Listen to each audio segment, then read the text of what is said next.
All right, so let's see what we can do with this photo here.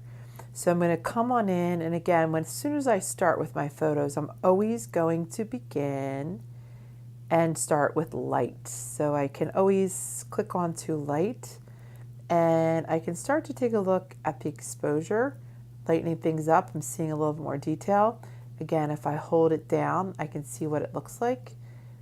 I can work with the contrast too, bringing it up just a little bit, upping my highlights.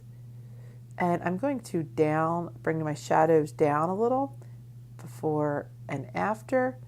Now with my whites too, again, as I start to move my whites, if I put my finger onto the thing, onto the phone, onto the screen, I want to get to a point where I don't see any of these colors showing up.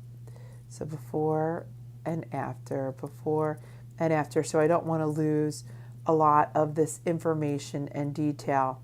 Same with the black. So as I start to move the black, bring my finger to the screen, and I don't want to get to a point where I'm seeing the color coming through. That just will mean that I'm losing the information.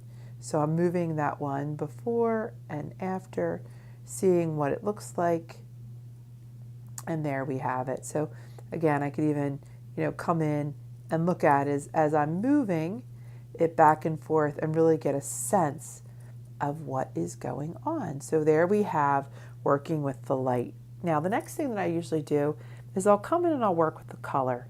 I'll work with the color.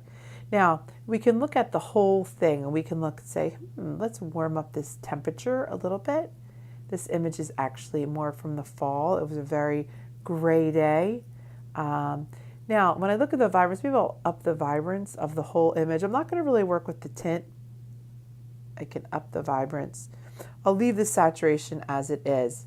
Now I can come in, and what's really amazing about Adobe Lightroom is I can target each one of the colors. And as I look at this photo, I see there are really a lot of yellows and oranges and browns. So in the upper right-hand corner, I'm going to hit mix.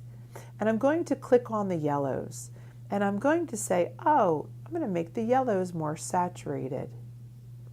And I'm going to down the luminance of them. I could come in and say, oh, there are some reds in here. I'm going to up the saturation of the reds.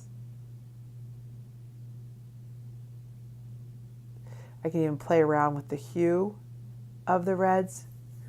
And I really believe that it's right in these oranges that we're really going to see it.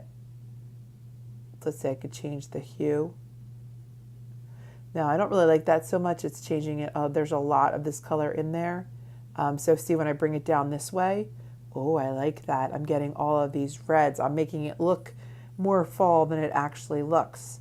So that's with changing the hue before and after. Let me up the saturation a little. And I've just taken this boring kind of photo and I've made it a little bit more interesting. Now, I believe there might be some blues in the sky.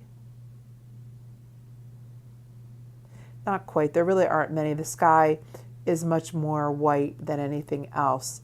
I'll click onto this blue over here, and we're really not getting much information because the information isn't really there. But there we have it, a really cool way to start working with the color. Hitting done. Now there's another little thing that's fun to do is coming on into the effects and adding a vignette. Now with the vignette, a white vignette doesn't work, but what I can do is I can come in and I can add a black vignette, and it gives the photo an older kind of feel. I'll up the vignette, maybe just give it a little touch, not much of one at all, but just a little bit of dark coming in from the corners before and after. Thanks so much for listening.